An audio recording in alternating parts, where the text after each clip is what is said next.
Nama, kelas, dan asal sekolah kamu? Assalamualaikum warahmatullahi wabarakatuh. Nama saya Nadia Aulia Imran dari kelas 10 MIA 1. Saya bersekolah di Man Insan Cendekia Goa. Apakah kamu bisa menjelaskan tentang kewirausahaan? Ya, secara etimologi, wirausaha berasal dari kata wira dan usaha. Wira berarti pejuang, pahlawan, manusia unggul, teladan, berbudi luhur, gagah berani, dan berwatak agung. Usaha berarti perbuatan amal dan berbuat sesuatu. Kewirausahaan adalah sikap, jiwa, dan kemampuan untuk menciptakan sesuatu yang baru dan sangat bernilai dan berguna bagi dirinya dan orang lain. Apakah kamu bisa menyebutkan perbedaan antara kewirausahaan dan wirausaha? Ya, kewirausahaan adalah merupakan proses menciptakan sesuatu yang berbeda dengan mengabdikan seluruh waktu dan tenaganya disertai dengan menanggung resiko keuangan, kejiwaan, sosial, dan menerima balas jasa dalam bentuk uang dan kepuasan pribadinya.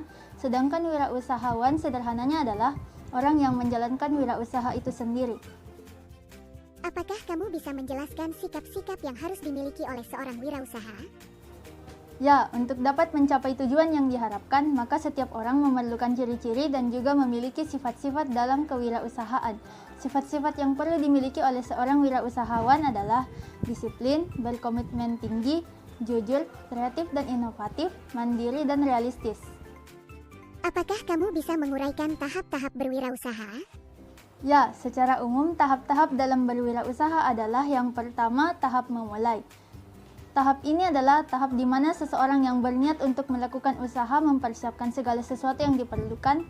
Diawali dengan melihat peluang usaha baru yang mungkin apakah membuka usaha baru, melakukan akuisisi, atau melakukan franchising. Tahap ini juga memilih jenis usaha yang akan dilakukan apakah di bidang pertanian, industri, atau jasa. Yang kedua adalah tahap melaksanakan usaha.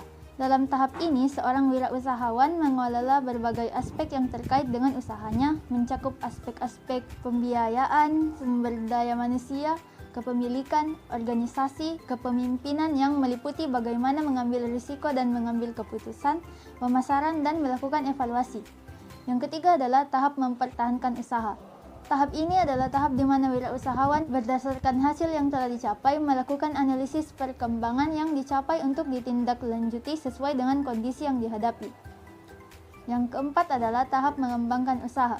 Tahap ini di mana jika hasil yang diperoleh tergolong positif atau mengalami perkembangan atau dapat bertahan, maka perluasan usaha menjadi salah satu pilihan yang mungkin diambil. Apakah kamu bisa menjelaskan faktor apa saja yang menyebabkan terjadi kegagalan dalam berwirausaha? Ya, menurut Zimmerer, ada beberapa faktor yang menyebabkan wirausaha gagal dalam menjalankan usaha barunya, yaitu yang pertama adalah tidak kompeten dalam manajerial atau pengelolaan usaha. Yang kedua adalah kurang berpengalaman baik dalam kemampuan mengkoordinasikan, keterampilan mengelola sumber daya manusia, maupun kemampuan mengintegrasikan operasi perusahaan. Yang ketiga adalah kurang dapat mengendalikan keuangan. Yang keempat adalah gagal dalam perencanaan. Perencanaan merupakan titik awal dari suatu kegiatan. Sekali gagal dalam perencanaan, maka akan mengalami kesulitan dalam pelaksanaan. Yang kelima adalah lokasi yang kurang memadai. Lokasi usaha yang strategis merupakan faktor yang menentukan keberhasilan usaha. Lokasi yang tidak strategis dapat mengakibatkan perusahaan sukar beroperasi karena kurang efisien. Yang keenam adalah kurangnya pengawasan peralatan. Pengawasan erat berhubungan dengan efisiensi dan efektivitas. Kurang pengawasan mengakibatkan penggunaan alat tidak efisien dan tidak efektif. Dan yang terakhir adalah ketidakmampuan dalam melakukan peralihan atau transisi kewirausahaan. Sekian dari saya. Wassalamualaikum warahmatullahi wabarakatuh.